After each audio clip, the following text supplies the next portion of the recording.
Good morning, this is Judy Miller with the Urbana Park District at the Nita Purvis Nature Center. I'm the Environmental Program Manager, and today I'm going to take you for a hike in Busey Woods and around the Nature Center to see what signs of fall we can find. Let's go see. Here's a first sign of fall finally arriving. It's been beautiful weather here in Urbana for the last couple weeks in September. This is a maple tree that's starting to turn its orangey red, and a cottonwood tree that's starting to lose its leaves, with a Virginia creeper vine turning red. Just next to it are a set of birch trees that are all starting to turn their yellow color. And there's an interpretive sign here. I'm at the edge of the parking lot on the west end. The Nature Center is to the right.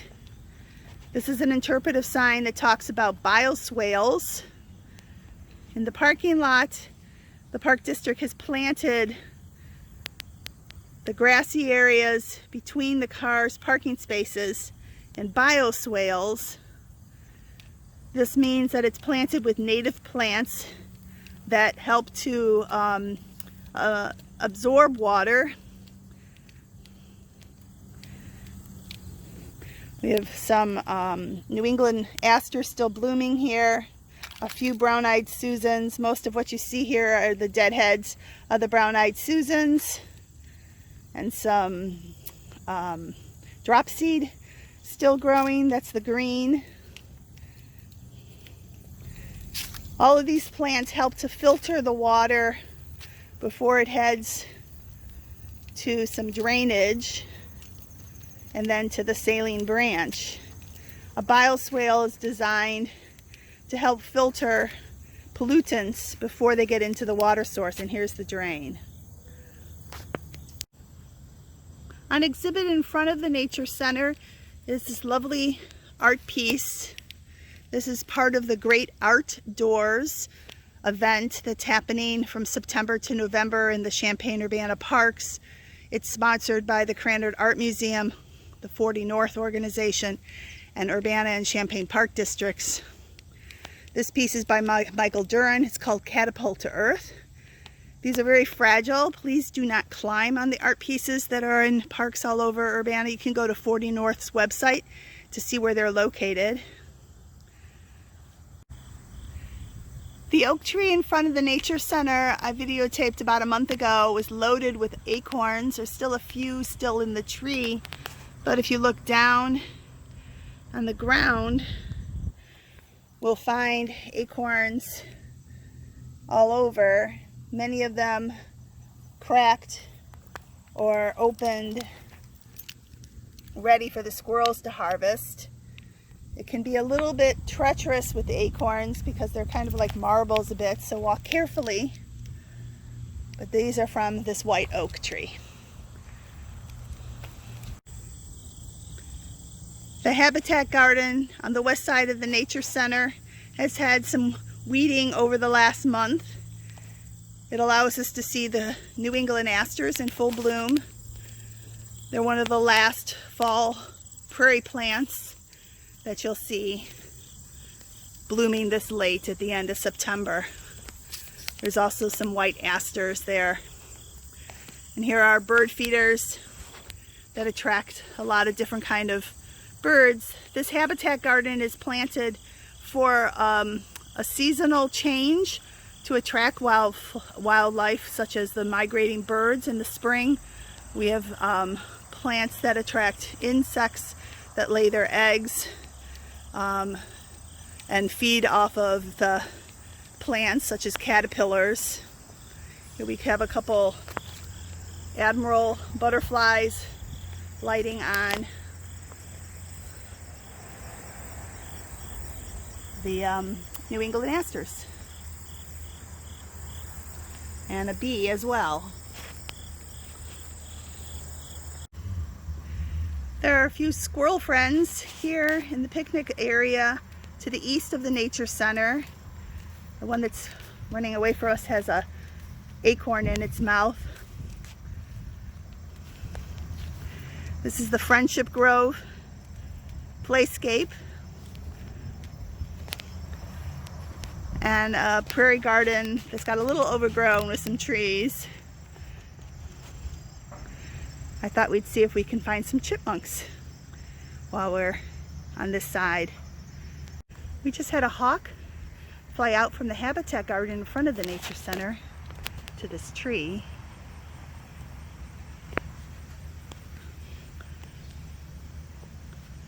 Trying to find him for you.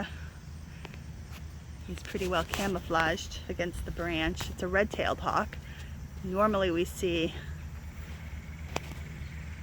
Cooper's hawk hunting around there he is up there. Hunting here in the habitat gardens. See if I can get him to focus on it. Sorry for the blurriness. There he is.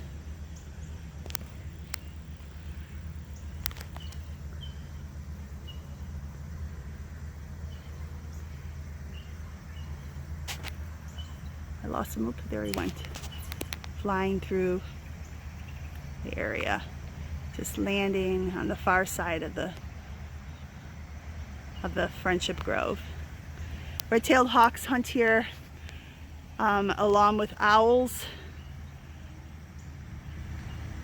because there's lots of squirrels and birds, and as I said before, chipmunks that we're looking for as well.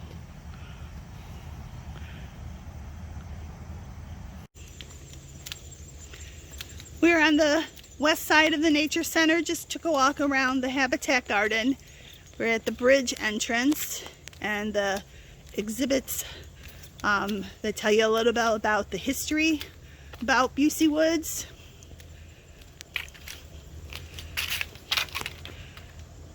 We're going to be heading in and most likely taking a different path than I have before. I think we're going to go out and see what the ponds on the north side, so this area, look like. I've crossed over the bridge over the saline branch, and I'm now heading on the Boardwalk Trail for a bit. The Boardwalk Trail was put in 2005 because Busey Woods has seasonal flooding, and this allows people to stay off of the ground when it's really wet, and helps from compaction of feet, and it allows strollers and wheelchairs access. This is the north, to the right is the North Trail, takes you along the road. This is the Power Line Trail, aptly named because of the power line. We're going to actually disregard the sign today because we're going to make a quick run for it down the Power Line Trail to one of the soft paths. But if you're here visiting, we do ask that you follow this so that there's less contact with people during COVID. Thank you. This is the trail that we came on, the Power Line Trail. This is the south entrance, or if you take the first right, it's the exit out of the woods. We're going to go down the ramp onto the natural paths and into the other sections of the forest. Just to the right, off of the Boardwalk Trail, we have some white flowers blooming. These are fall woodland flowers, or edge flowers. This is snake root. It's one of the later blooming plants that you'll find in Busey Woods. When you walk the trail on the edge of the forest, here's jump seed that's already gone to seed. A lot of the plants that grow here along the edge will have means of dispersing, either jumping, like the jump seed there, or by attaching to you with hooks, similar to a burdock seed. And we also have some coralberry. This is a native plant. This is another way that seeds disperse. The birds eat the berries and then deposit the seeds when they relieve themselves. We're going to continue up the path here and see what signs of fall we can find today. As you hike in Busey Woods, you'll come across some piles of rocks and cement and earth. These were not houses in Busey Woods. There were never any settlements, Native American or settlers. These are the remnants of the neighborhood that used to be where Lincoln Square Mall was. When that neighborhood was taken out to build the mall, they needed some place to dump the rubble, and the Busey family were looking at turning Busey Woods, which was still their property, into an industrial park. And because the saline branch used to flow through the woods and was channeled in 1909, there are low spots that fill with water and get flooded, as we saw because of the Boardwalk Trail. And these rubble piles were meant to help fill those spots in order to construct. In the late 1960s and early 70s, the family decided not to continue that project and donated the woods to the University Foundation. And in 1974, the Park District signed a lease with the university to use the property as an environmental education site. In 1991, the Park District purchased the woods from the university.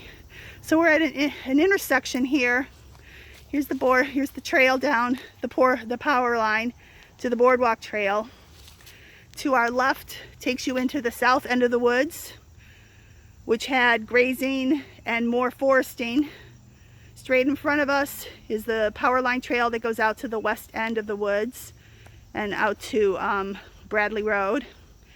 And then to our right takes us into the north woods where the more mature trees. We're going to take a left, or a right, sorry.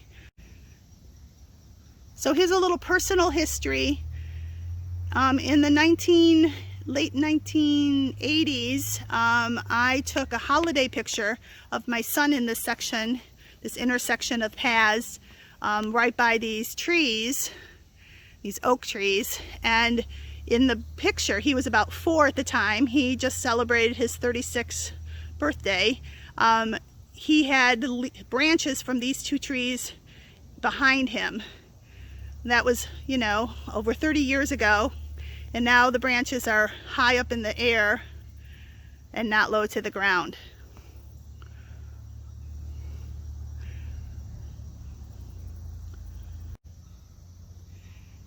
In the distance, in the middle of the woods, you can see one of the massive old oaks growing, having a large canopy. This tree is well over 150, nearing 200 years old. The Busey Woods was part of the Big Grove, which was a forested area that grew along the Saline Branch. And the Saline Branch goes into the Salt Fork River. Also here, we see more rubble. That again was deposited here for when the Busey family thought they might develop the woods into an industrial park.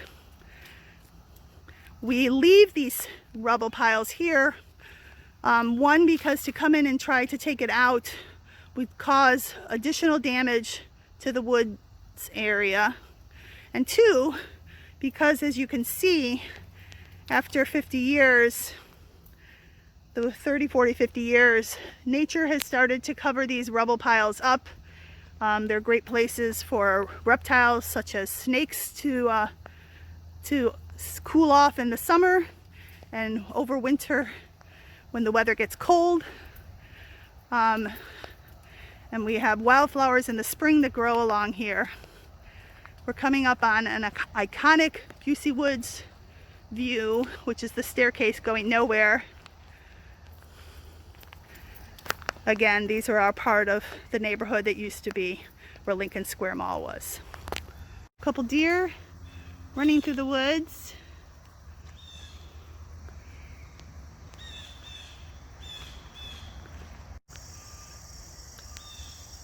We're starting to see some fall coloration.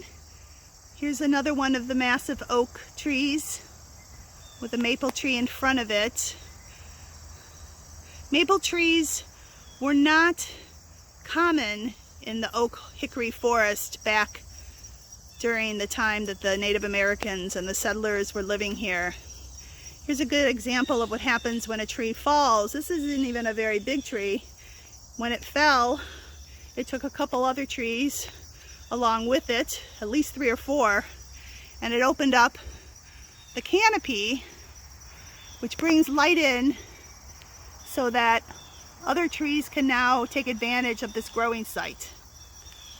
We leave these trees as are unless they cross over a path so that we can watch its decomposition through the years. We're at another intersection on the trail in the middle of the North Woods. This is the circular path of the Wildflower Trail. There's wildflowers throughout the woods, but this is where the most concentration is.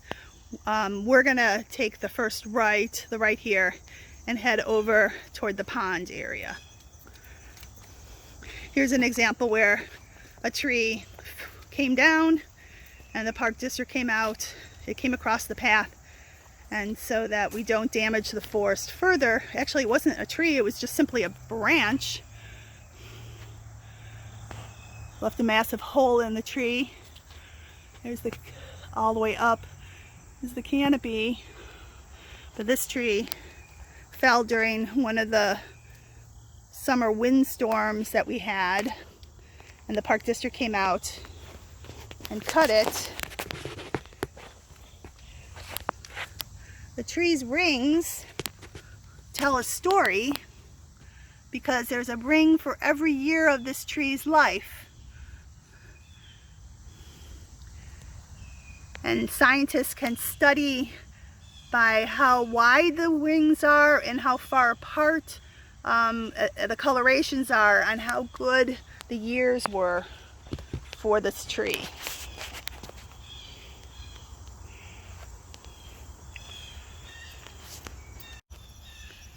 Here's another example of when a branch in the top of the tree fell. This fell over 20 years ago. It has been home for great horned owls in the past. And though the tree is now dead, it continues to provide a habitat both in its trunk and in the wood that has fallen to the ground. It will continue to decay and eventually turn back into soil. The tree trunk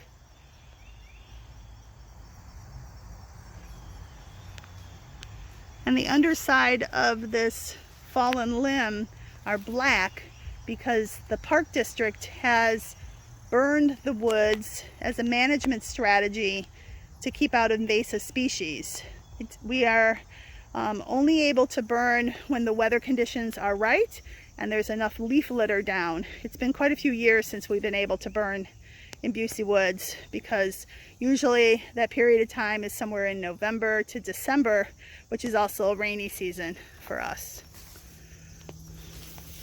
We're at the North Pond and the Long Bridge. This bridge was originally a dock and was expanded in the late 1980s. In the spring, there's the water covers all this limb downs in the ponds. There's a couple squirrels running around in here. This is where we do our pond studies with school groups and oftentimes with the public. The ponds in Busey Woods, again, are the old riverbed of the Saline Branch. Their source of water is runoff from the roads and the area around us, and rain and snow. And so they seasonally dry out. So the animals that live in the ponds have to be able to survive when there is no water. So you won't find any fish in our ponds, in the ponds here. You will find lots of macroinvertebrates. Those are baby insects that are starting their life in the ponds, such as dragonflies and regular flies and beetles. They all start in the pond and then go through metamorphosis and change into an adult and leave the water. That's how they survive the dry periods. A macro means larger, which means that you can see it with your naked eye, as opposed to a micro invertebrate, which you would have to have a microscope to be able to see. I invite you to come out on other seasons to Busey Woods to see the wildflowers in the springs and explore the ponds to see what kind of animals we have. And then now in the fall and then in the winter when it's covered with snow. Here's another view of that lawn bridge from the other side. You notice that there's quite a few dead trees in the ponds. A lot of that is simply because trees that are not suited to be in wet environments don't survive. They actually can't breathe. And some of these are probably ash trees which have been killed off by the emerald ash borer.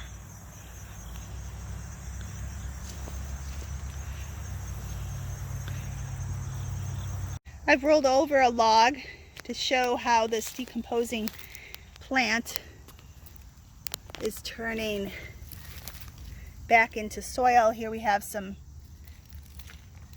decomposed wood. There's a couple of pill bugs and other bugs running around. There was a centipede, but he doesn't like the light, so he went into a hole. It's been fairly dry the last couple weeks. So here's a pill bug. So we don't have a lot of animals up on the surface. If you roll over a log in the springtime, you might find a salamander. We have smallmouth salamanders in Busey Woods. Please do not touch it. It breathes through its skin and it needs its mucus to be able to breathe.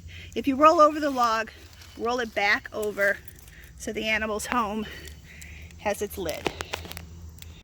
We're going to roll over this one, but before I do, notice the holes and the trails left by insects. These were done when the tree was still alive under the bark. Probably helped to kill the tree. Roll this over. Doesn't want to go over. It's fighting me here. There we go. As I said, it's been pretty dry.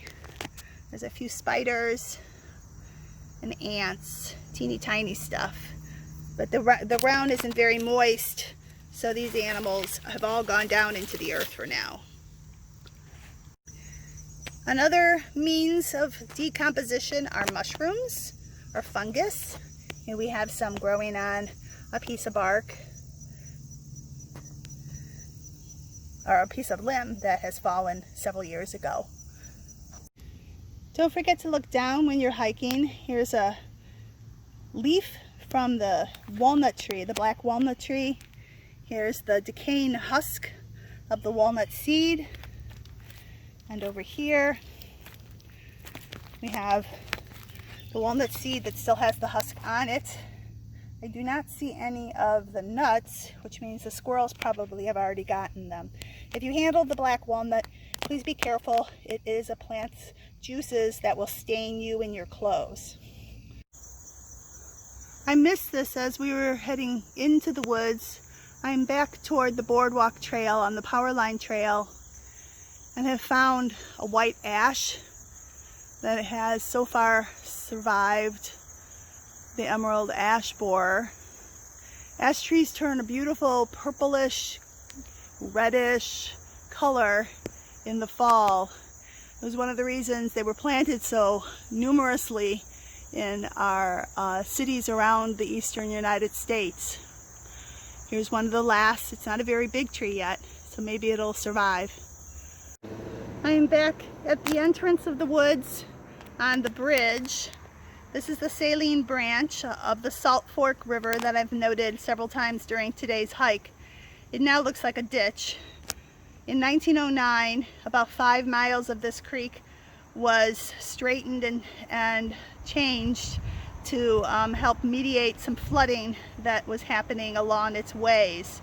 The ponds that we saw that are dry right now in Busey Woods are the remnants of that stream. It used to wind through the woods and through Urbana, but when it was channeled, those water sources were cut off.